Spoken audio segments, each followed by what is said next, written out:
Welcome everybody to another video. Today I want to talk about my Trabant 601, but to understand this car we need to know about the background. First of all, the name. Trabant means something like loyal friend, and in space a moon or a satellite are called Trabant or Sputnik in Russian. And that is no coincidence. So the East part celebrated the Russian success in space with the first satellite Sputnik in naming their mass production car like it, in German Trabant. And now let's go back in history to understand how Germany was structured before the war.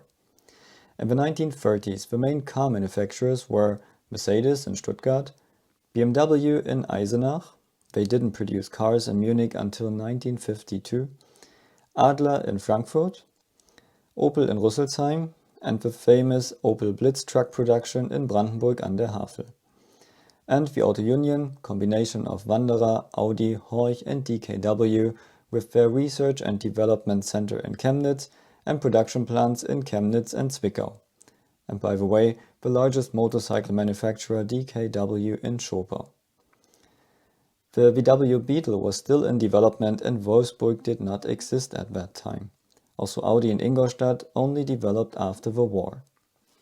In preparation for the war, Germany concentrated all sensitive high technology in the center of Germany in Thüringen to be safer against Allied air attacks. These technologies were nuclear tests, fighter jet production, V2 rocket production, chemical companies and also metal experts. Resources for metal production came from Schlesien in the east and Ruhrgebiet in the west. We remember this and we'll come back to it later. In contrast to the British Royal Air Force, the American Air Force bombed strategically important targets like factories, also Zwickau. During the attacks, they also destroyed parts of the Horch factory. The Audi factory on the opposite side of the road only had minor damage. After the American bombing, the area was handed over to the Russians and the Russian occupation started. So after a lot of the staff died in the war or was still held in Russia as prisoners of war, or staff died in American bomb attacks, the Russians ordered to disassemble all remaining valuable machines and transported it to Russia to build a successful car industry there. So the Horch factory was partly broken and the Audi factory was now empty. Another example was the Opel Blitz truck production near Berlin that lost all machinery to Russia. The result was that the whole production of this famous and successful truck dissolved and there was simply nothing left. Later on, the Russians realized that it would be beneficial to have a working truck production and instructed other, not qualified production plants to build trucks. After the Second World War, Germany was divided into 4 zones. British, American and French zone formed West Germany and the Russian occupation zone became East Germany. The Cold War started and went straight through the country. Because many of the remaining staff in Zwickau and Chemnitz, including middle and top management, saw no future for the car industry in East Germany, they left to the west part and founded a new DKW company in Ingolstadt, in the American sector. If we remember the structure of Germany before the war, the resources such as coal for metal production in the middle of Germany was cut after the war. Schlesien was no longer Germany and the Ruhrgebiet was now a British sector. And the Brits had no interest to help the Russians with their metal production. So there were little resources left for metal production, material from Russia had such low quality that it couldn't be used and all the remaining experts were sitting in Thüringen. So the Russians decided that the DKW F9, a pre-war Beetle competitors, should be produced in Eisenach, Thüringen, because his aerodynamic round shape could only be produced in metal. So all metal material went to Eisenach. The smaller 2-cylinder brother of the F9 before the war was the DKW F8. And by the way, there were many of these cars left after the war because the German military had no interest in them during the war, because of their wooden body structure and 2-stroke engines. Wood because it burns, 2-stroke because it creates exhaust clouds that the enemy can see from far away. So Zwickau and Ingolstadt both started with spare parts for the F8 after the war. While the partly broken and hence less capable Horch factory in Zwickau was working on tractors, and tried to produce some desperately needed trucks after the war, the job for the empty former Audi factory on the other side of the street was to produce a mass production vehicle for East Germany.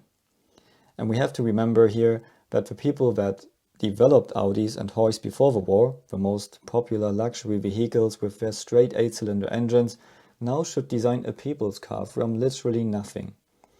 No machines, no staff, no resources. And on top of it all, unnecessary bureaucracy from the new political leadership. So how did they approach that task? First of all, it was clear that it should be a fully usable car and no microcar like an Isetta or Kabinenroller. It was also clear that they would use the available two-stroke, two-cylinder engine of the DKW F8. Because it was unrealistic that they would build the old pre-war construction of the F8 until the end of the 1950s, and it was also unrealistic that they would be ready with the design of the new people's car before that, they decided that they would, as a first step, quickly develop a car to test the necessary size and production methods. The new car they were working on now was the P70. The name stands for its engine size of 700 cubic centimeters, which was basically the old F8 with a modern body and a few technical changes. The F8 engine, which by the way was simply the largest motorcycle engine DKW had in the 1930s, was turned around 180 degrees and was now sitting in front of the front axle instead of behind it, which was good for the now popular ponton shape of the cars in the 1950s. And by the way, it's the standard arrangement we still find today in every car with transversal front engine. The result was that the radiator now had to move behind the engine to keep the overhang small, another topic that's still hot today. They also kept the old F8 body structure with wooden frame, but the body panels were made from a new material, Duroplast. Today we would call these composite parts. The question was, how can you build a car body if you cannot use metal? DKW was already experimenting with alternative materials in the 1930s.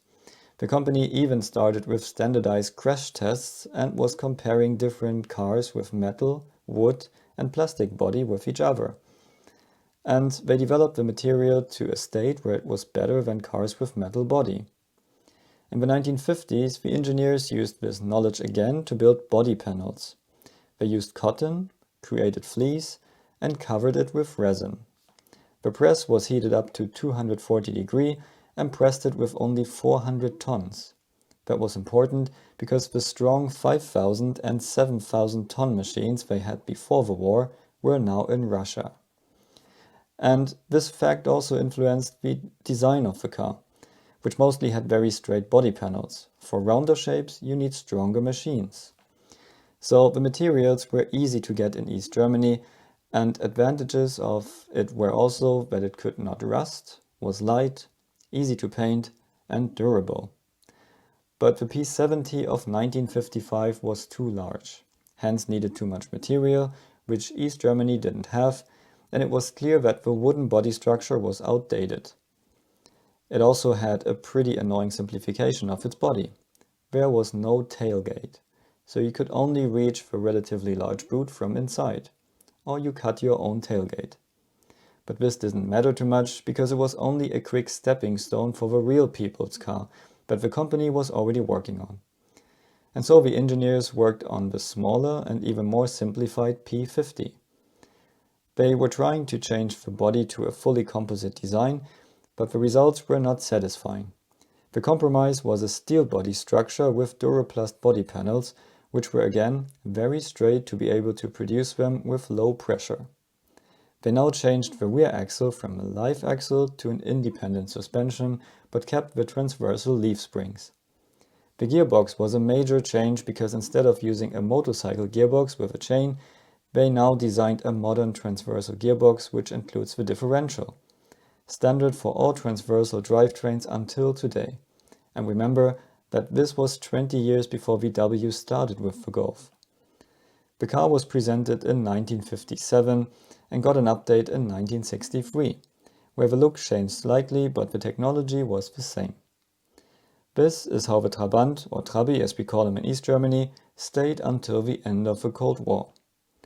We have to understand here that the East German car company always wanted to bring new models and major updates, including Wankel engines, but the political leadership did not allow this.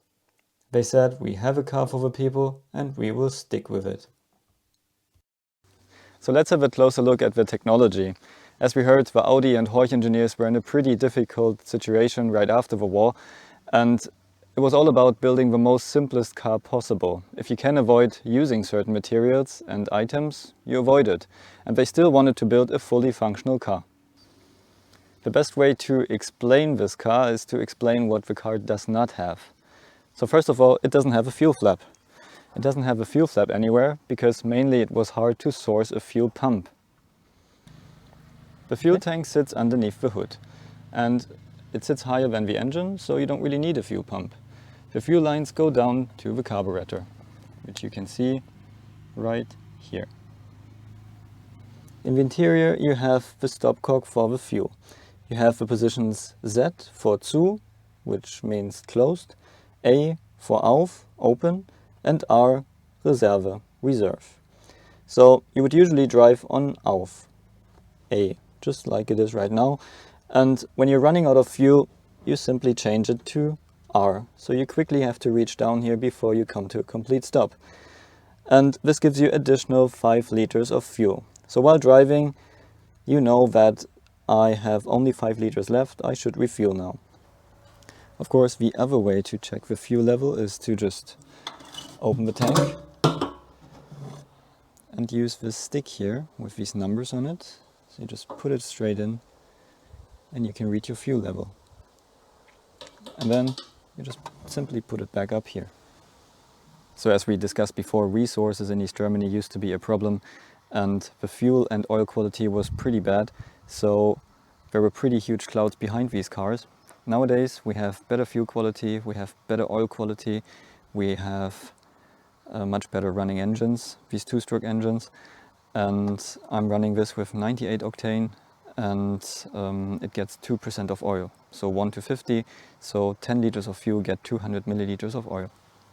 Pretty cool is this service opening, so you can just simply remove this front intake, which is just partly an intake. You can see there are 3 holes and only 2 of them are open. We will come to that later. And one thing that car has additionally is this little round thing, and a lot of people think that this is a fuel pump, but actually it's not. It's a little wheel that's spinning with the fuel that is flowing from the tank to the carburetor, and it's actually showing you what's your current fuel consumption. So also the way how it does that is pretty cool. Inside is not a generator that's creating like an electric signal. Inside is a simple LED.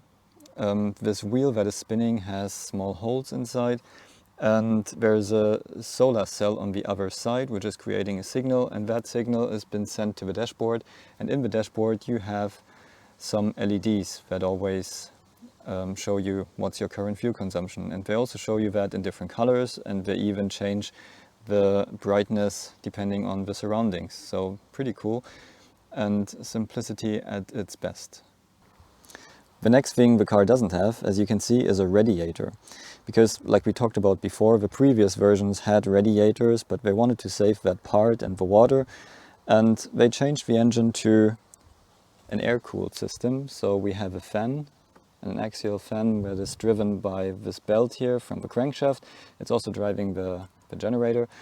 And it's simply blowing air here through the 2 cylinders, and it's coming out at the back. So a very simple system, and more cost saving, more parts saving on this side. Very simple is also the interior climatization system. So we simply have this rubber pipe running straight from the front intake, which is here, and actually this is your cabin air filter, and it's running straight into the interior through this metal box. And you can see there's another pipe coming here, and that is air that is coming from the fan that is cooling the engine. It's blowing air out here, it's blowing the air around the exhaust, so it's been heated up, and then the hot air arrives here, the cold air arrives here, and in this metal box you can mix both as you wish. So inside, next to the fuel stopcock, you have these 3 levers. You can switch the cool air on and off, you can switch the hot air on and off, And you can also mix it, and you can decide here if you want the air at the window or if you want it on your feet. The next thing is, it doesn't have a door lock on the passenger side. Instead, you can lock it on the inside. To be honest, I'm always opening the car on the driver's side anyway, so that's absolutely no problem. And if you can save one lock per car, then you do it. So the engine in this is the 2-cylinder 2-stroke engine with 600 cc, like we talked about before. And it has 26 horsepower, which in the 1950s and 1960s wasn't bad compared to the competition. And you can see we have 2 ignition spools here, one for each cylinder. So if one spool fails, you can still drive home. Other cool features are the headlights adjustments, a trunk as big as in a BMW 3 Series.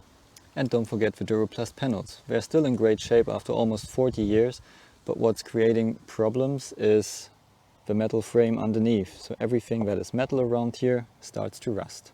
The Duroplast parts still impress with their low weight and durability, which also saves us the dampers here, and the 2 rubber bushings are enough to keep it open. Okay, so let's start. That's neutral.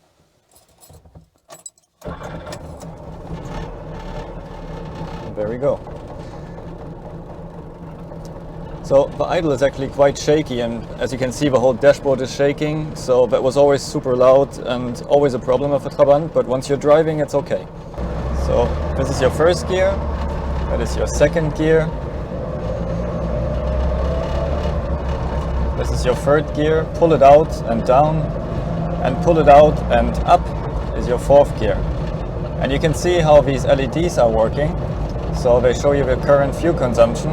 This is the little wheel we talked about before earlier.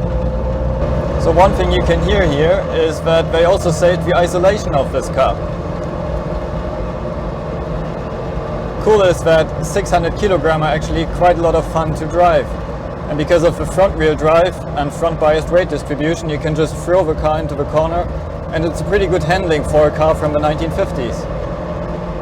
So the Trabant is a very special car, and it was the result of a very difficult time for the East German car companies after the war. The fact that the political leaders did not allow new concepts and updates outdated the car pretty quickly. But still, it was amazing what this little car was able to do. In East Germany, literally everybody had one, and people did everything with it. They even drove more than 1,000 kilometers every year in summer with the whole family plus camping trailer to Hungary and back. And everybody here in East Germany has special memories of the car. In fact, almost every household still has spare parts for the Trabi, and people are, for example, doing this. So I hope you enjoyed this insight and let me know your questions about the Trabant. See you at the next video.